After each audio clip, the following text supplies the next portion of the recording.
Hey there, I'm Mr. Terry. I'm a high school history teacher. Welcome back to another History Teacher Reacts video. I hope everyone had a great day today. All right, today's video comes from Durnil, and it looked interesting. It's called Russia's Most Recent Plan to Divide Ukraine. So I wanted to comment on this because I don't think it's all just going to be memes, and hopefully we can get some geopolitical history that I can give you guys. Our original videos down below. Please support Drew. He's a friend of the channel. Give that video a view, and of course, subscribe. By the way, we are in round 2 of Historical March Madness, which puts together for this year different revolutionaries from across the world. Rounds of voting will keep going until we have one revolutionary champion. In fact, I'll link it down in the description right now. All right, let's get started. All right, so at this moment, it is March 14th of 2024. War not going great, especially in eastern Ukraine. Don't know what this ending is going to look like, but it looks like Russia might have a plan, and let's see what Drew has to say about that. Russia's vision for a post-war Europe, or what Russia's hoping to get after the Ukraine invasion is over. Why is this map so weird looking? Who would lead with this as their presentation though, too? Talk about insane border gore as well. Their idea is to give let me patient though. Let's take a look at this on pause. The colors are like screwing me up over here because some of this looks really off, but nevertheless, so, I mean, looking at how things are going, it seems like the Eastern Ukraine, it's going to fall to Russia and probably be annexed at some point, unless some kind of major, I don't know, change in the war happens, boots on the ground by NATO or something like that. Remember, Eastern Ukraine does have a history more with Russian history that gets tied up. You'll hear Vladimir Putin talk about that.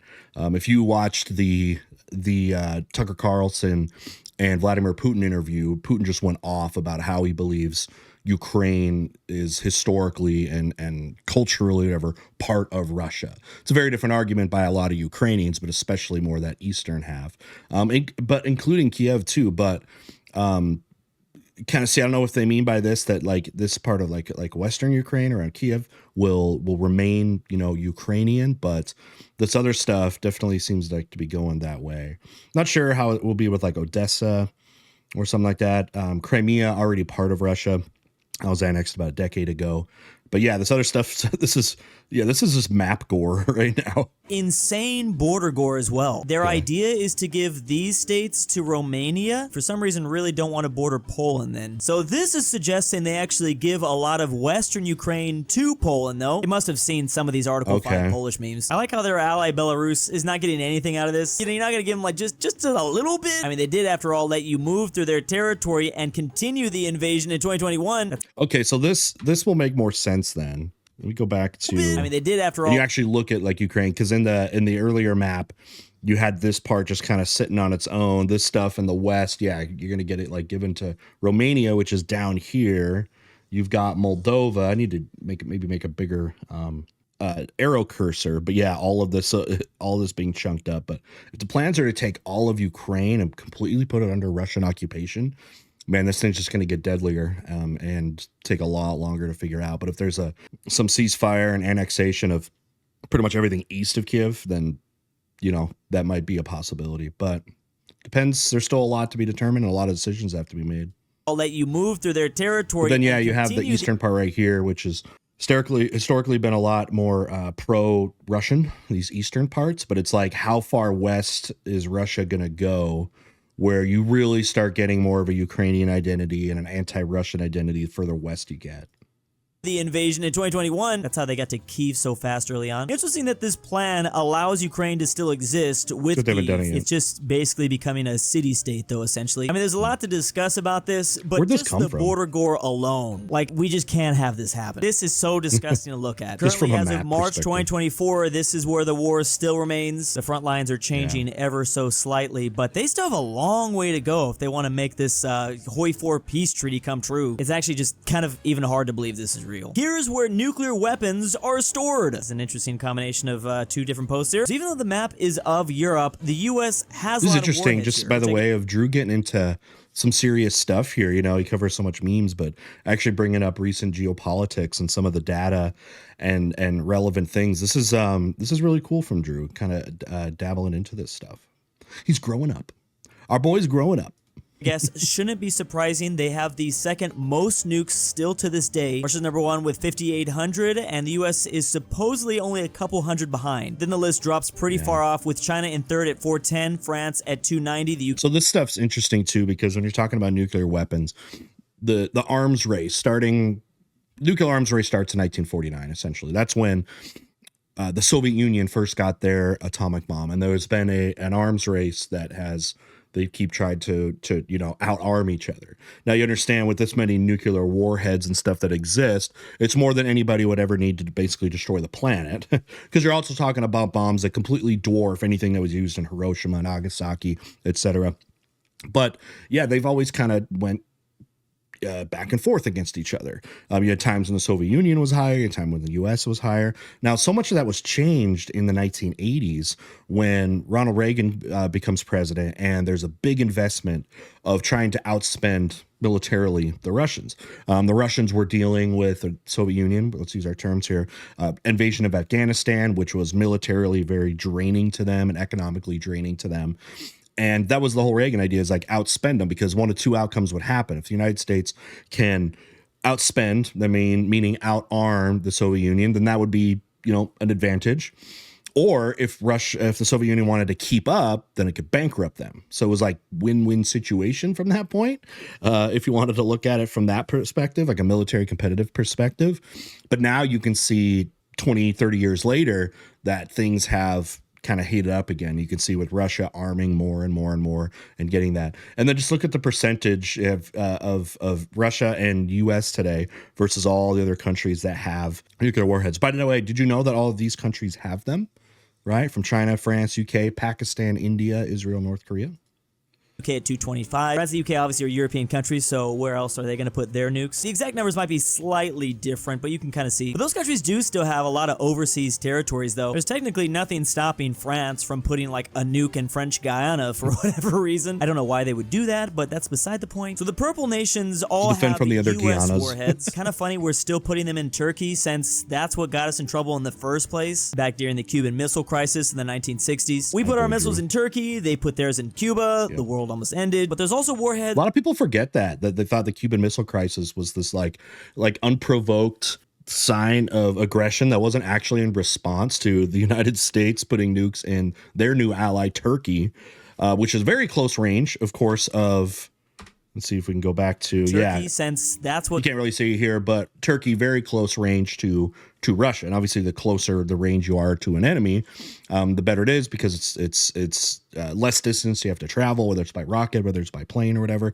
So when that happened, the Soviets were like, okay, well, Cuba, right, finished their communist revolution late 50s and become an ally of the Soviet Union. They're like, well, then we're going to put nukes somewhere too outside of our borders, and there's Cuba. And that was unacceptable to the United States because of how close it was, right? The coast from Cuba to Florida, and you get to some of the island stuff there, you're talking like 90 miles, like very close. And you can see from this old map here, the range that those could have. So this freaked out people, right, in the U.S. And not to go too deep into the Cuban Missile Crisis, but the whole idea was at the end of it was both were supposed to dismantle these things, right, from Cuba and Turkey, and but things have changed since then. That was a long time ago. That was in the 1960s. Early Turkey, 60s. they put theirs in Cuba, the world almost ended, but there's also warheads in Italy, Western Germany, also the lowland countries. I feel like some of this information is not entirely accurate. I don't think the British are putting all 225 warheads in Scotland. Maybe that's what they want others to think, but there's probably a little bit more secret stuff going on. Meanwhile, they're arming Hadrian's Wall. France has theirs a little bit more split around. Then there's the other side, Russia. They're claiming that 4,000 of their warheads are out here in Western Russia. Russia's obviously a very large country, the largest, their biggest in fact. ally. They're going to have to spread those all over the place. This map is claiming they definitely have some near Alaska and, of course, South Korea, Japan right there. Interesting that there's a Lida air base in Belarus. Russian nuclear warheads have likely been stored here since June 2023. None here in their biggest allies of Russia, though, I see, at least as far as we know. This one is probably to reach Canada, let's be real. Or at least to go over the North Pole. I'm assuming that's why. That's why. That's exactly why. That's why you would do that, right? On a round Earth. That's the straightest, or the shortest distance to get there. It wouldn't be coming across the Atlantic. Here's where nuclear weapons are stored that we know of, because who knows? My grandpa, who's 85. Hey, did you know this? I think I've covered videos about this. There are unaccounted nukes and nuclear materials around the world. Have fun going to sleep with that thought.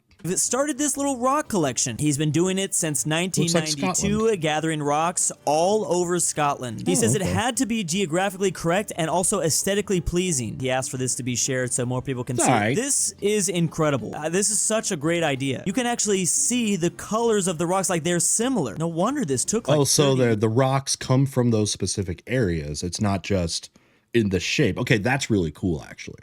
That would be cool to do that with the U.S. You get the red rocks of like the American Southwest. Years. How has no one ever thought about Black this before? Rocks of the also, the way it's Pacific. like perfectly built, like literally this is Scottish borders with rocks on them. And there's even like tiny rocks for this. Incredible. That would be my life's work right there. I'd be happy with just that. Leave the earth with this great creation. It's also pretty incredible that it seems like he got to explore almost every inch of this kingdom, which would definitely not be a very easy thing to do at all. The Scottish Highlands and all the islands, of course. I'm amazed. A list of every country's largest coastal cities. You might be surprised to find out a lot of cities don't have their biggest city along the coast. I mean, sometimes that's surprising for some places, others but it'd be not on a so river. much. Like in the case of Amsterdam, but they're all on rivers that, especially depending on when they're founded, can connect to the sea. That's just basic human geography and development of civilizations, right? Yeah. But their neighbor, Belgium to the south, this is a bit more shocking. I don't think I've ever actually heard of this city before. London is not a coastal city technically for the UK. That would be Edinburgh. Also Dublin here in Ireland. There's a lot of interesting historical things going on here because, like I said, some of these places do have obviously their iconic city being coastal, others not so much. In the case of Russia, St. Petersburg is their largest coastal city, but that is not their capital. A lot of that because, you know, with Russia, why it would be coastal is that's Russia didn't start as a coastal nation. It was an inland nation. It wasn't until Peter the Great, Catherine the Great, when you get like 1700s and 1800s, where they expanded their empire west, specifically for the reason of getting port cities. They were under westernization. They were trying to look and feel like westernization. And one of the big features of Western, you know, European countries is thriving port cities that have great culture and trade. So what do? You conquer lands. They fought the Ottomans trying to get around the Black Sea. They're fighting the Swedes for the Baltic, eventually getting both of those territories. European nations have their capital as also their largest coastal city. Germany overall is a very landlocked nation, so, you know, this is lesser known here. There's also a lot of countries that obviously don't have access to the coast. No so port cities in Austria? Cooper, Slovenia. I probably would have gone my entire life without ever knowing this city existed unless it was for this map. Madrid is in the center of Spain, so Barcelona is their largest coastal. Constanta from Romania. Here's the Asian version of this map. So obviously we have Tokyo, but Pyongyang of North Korea, that's not coastal. This is Hamhung. Busan of Korea, not their capital, that would be Seoul. Shanghai in China, of course, New Taipei City. Asia kind of goes back and forth between their largest coastal city also being their capital. The Middle East, it tends to not be that way, interestingly enough. In the case of the big three countries out of North America, none of these are our capital. I would argue New York City, though, is more iconic than our capital of Washington, D.C. And you have Vancouver, Canada. And interestingly, it's Tijuana, Mexico. Obviously, there's City of Mexico in the heart of the country. A lot of places like to put their capital. History there, right? Because that was the capital of the Aztec Empire, Mexico City. Back then it was Tenochtitlan. So they were an inland empire. They spread eventually to coast. The Aztecs eventually controlled the whole width of today what is Mexico. But yeah, high mountain lake city. When that was conquered, the Spanish were like, oh, we're going to make our capital right on top. In the middle of the country, it's easier to like administrate things obviously from there. Here's Central America, which all these countries have access to a ton of coastline. It's almost not even possible for some of these Pacific Island nations to not have a coastal city. I mean, I know that they do, but it's difficult. Whole lot of landlocked countries here in Africa, but really funny to see the Ivory Coast here. Of course, their biggest cities are along the sea. There is actually only a handful of countries. Big reason for that too is European colonialism.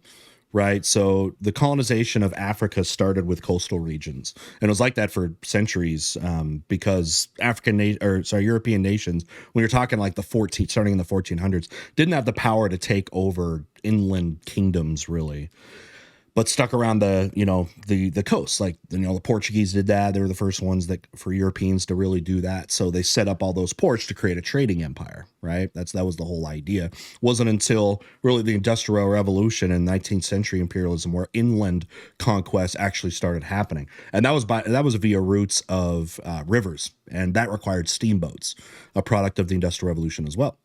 more densely populated than the United Kingdom. Every red country you see on the map is less densely populated than the United Kingdom. Remember that we're not talking about sheer population. The UK has 67 million people living in it. We're actually referring to how many people there are per square kilometer. I feel like when you visit London, you can really feel this. Like, it's not shocking at all that they It's amazing. When you take away like Scotland, Wales, for Americans, for perspective there, England's like the size of Utah. There's a lot of millions of people there. You know, it's very densely packed.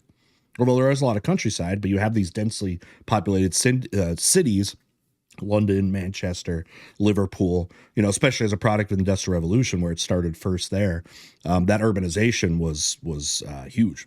Have this many people living there. Funny enough, some of the only countries that are more densely populated than the UK is formerly known as British Raj. These were all colonies of the British, so I guess they passed down. But it was that little urbanized legacy. before that. South Asia was urbanized long before that was British passed down to them. Israel and occupation. Palestine are the same. Also, the lowland countries. I think very densely populated. Palestine's super densely populated. I mean, Gaza has a couple million people in it, and it's just like, what, 30 miles? Including Luxembourg, I can't really tell. This is like a 240p map. Only two places in the Americas more densely populated. Actually, one of these islands might be included, but Haiti and El Salvador, also Rwanda and Burundi, Haiti's Asian countries in the Pacific, also seem to be very densely populated. I actually didn't realize this about the UK. A lot of people living there considering their size. European countries with a North Korean embassy. In blue, they have a North Korean embassy, and in red, they do not. That's interesting. I had no idea. Wait, which one's which? Blue has an embassy. And red has no embassy. So you have one in, okay, interesting. I'm trying to find like similarities between the ones that do and ones that don't, but it's pretty mixed. I mean, you have different EU nations, NATO powers. There's not a lot of consistency, really. Look at Western Europe's kind of idea of like Germany, who's like yes, and France who's no.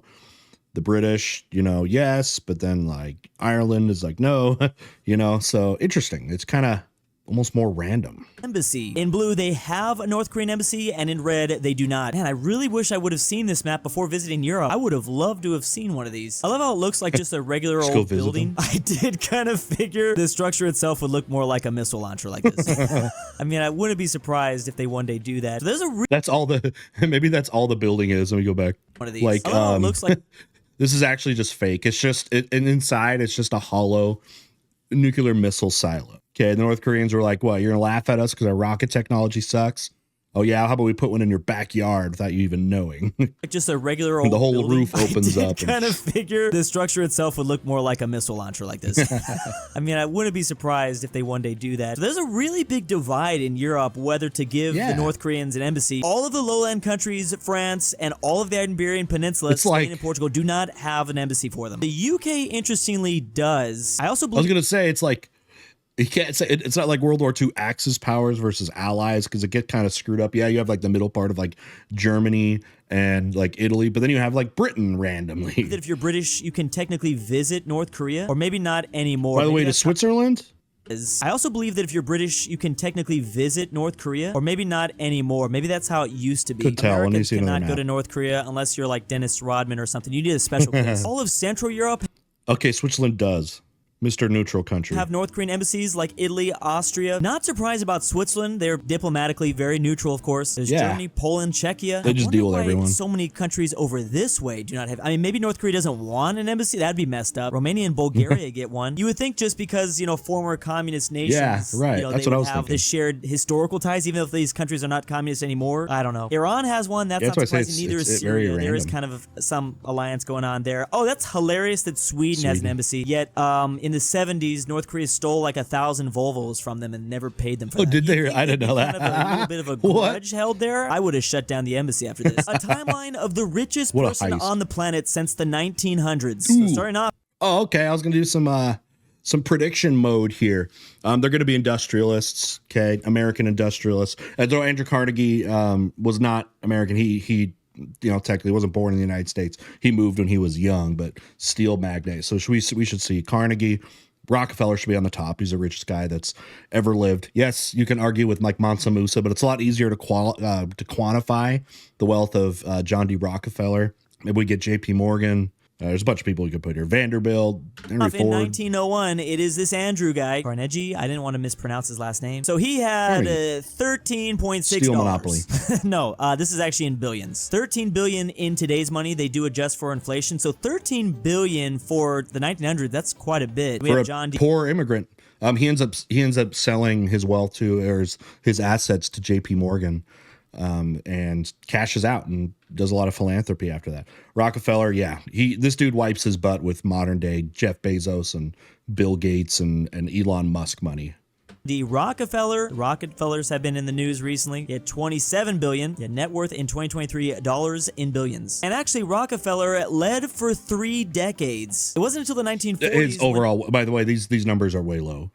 These numbers are low. It could be just for like a specific time period, but it's higher than that. Henry Ford finally took the title, and he took the title, all right. Wow, 200 billion. Because he overall was not richer than Rockefeller, though. Killed the Rockefeller. Wait, I shouldn't have said that. Too soon. J. Paul Getty winning in the 50s, 60s, and 70s. So it's only because Henry Ford died, I guess, because like look at how much it dropped off. Statistically then in the weird. 80s, it was Yoshiaki Tsutsumi. Obviously, this is a Japanese businessman. Technological business explosion of the 80s. Then we have the Walton family for the first half Walmart. of the 90s. This is the people that own Walmart, right? Yeah, the Waltons were really exploding. Yeah, if you had pooled all their money together under one person, though, they would have been the richest person in the world at the time. But they was separated amongst the children of the founder. Wally World. Then for 10 years between 1997 and 2007, Bill Gates was the #1 richest man. Interesting, like that his wealth was like fluctuating here. We had Warren Buffett take the title finally in 2008. Then Bill Gates grabbed that back. Buffett invests in a lot of things, a lot of real estate. Then Bill Gates comes back, continues. Then it's Jeff Bezos, Elon Musk, Amazon. briefly, and then I've covered this last week. Bernard Arnault and family. Interesting, and family. You gotta learn more about that. Right now is winning. Although Elon Musk had more for a second there. Oh, Elon lost a lot because of stock value, right? Because Tesla went down. I think that's the only reason why. So these are his whole wealth is tied to stock. It's like he doesn't have necessarily a lot of like cash like always being stored. Basically, you sell a tiny share when you need to buy stuff. Makes it a lot easier to not get taxed and stuff. Where you just sell it when you need money. You sell a little piece of stock and then use it. You know what I mean? The 4 richest here. Oh, Carlos Slim is from Mexico. Most of the richest men have been from the U.S. I just wanted to confirm that before I said it. It seemed that way. Of course, this man was Japanese. Elon Musk is American/South African, and Bernard is actually French. I didn't even know that. When Carlos Slim was the richest man on Earth, he had about 7% of all of Mexico's GDP. Wow. I wonder who's going to win next. The world's most popular religions. We have Judaism with 14 million. Also Sikhism at 25 People forget million. about Sikhism. I feel like of the major world religions, Sikhism is the most forgotten, maybe because it is very centrally concentrated in northwestern India, although there are Sikh communities all over the world, but very concentrated. For some reason I thought kind of makes sense too, because there's a lot of elements of Sikhism that are kind of shared with Hinduism as well as Islam, and in northwest India, that area especially has had the most integration of those two religions anywhere in the world. I thought there was more. We have Shinto with 104 million. Japanese. I love how it doesn't even look like there's much of a difference with these Indigenous candles. Japanese We're talking religion. millions and millions of people, but obviously we're going to get way up there. Buddhism at 500 million. I also thought this number would actually be even more than 500 million. Hinduism at 1.1 billion. It's like all of India there. But don't forget that faith does spread around the world, of course. And one of my favorite facts is the South American nation of Guyana and Suriname have among the most Hindus considering their population percentage. Then there's that one is always interesting.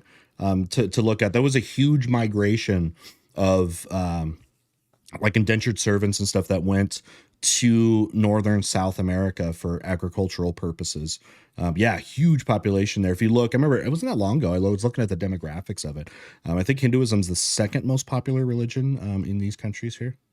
Of Guyana and Suriname have among the most Hindus considering their population percentage. Then there's Islam at 1.8 billion and Christianity at 2.2. Obviously, and that trajectory, by the way, if you want to map out the next let's say 50 years, Islam should be surpassing Christianity, and a few reasons for that: growth of Islam for sure, but also a lot of countries that practice Christianity are becoming irreligious. They're becoming less religious as new generations are being born. So that number is going down while you don't have as much of that secularism, growing secularism happening in Islamic countries. So by the time a lot of us are going to be, dead in 50 plus years or whatever, Islam likely be the most practiced religion. Too. Obviously, this doesn't dive into like Protestantism, Catholics, Eastern Orthodox, but I don't think it splits them up, any of these religions. Wonder where Greek mythology is. I'm sure there's still followers of that, right? I'm sure. There's got to be like one. There you go. There's a Zeus branch, dude Sunni somewhere. Islam becomes the largest, followed by Catholic Christianity. That'd be a very different chart. And big things. Well, and Sunnis, depending on what the data is going to look like, probably around 90% of Islam. So like 90% of a 1.8 billion is still huge, even if you want to divide that up amongst the sects of Islam, and compare that with like Catholicism, the biggest branch for Christianity. My patrons. This is great. They got some final comments for you. All right, great format. I love this from Drew. I hope you see more of this stuff, bringing in a lot of like geopolitics and kind of relevant history there. That was fantastic. That was great. I love to see him branching out with that stuff. And it makes it a lot more fun it makes it really fun to comment on. Memes, of course, are amazing. We always want to keep doing memes, but it's good to dabble into some of this stuff. And then memes, all the memes and stuff that we love start to make more sense when you actually look at current geopolitics and that, because that's what makes memes great, is when you understand the background context. Right. So we got to do both. We got to keep up with news and history, but then we got to keep up with the memes, and then everyone wins. Right. All right. Thanks again, everyone, for watching. We'll see y'all next time.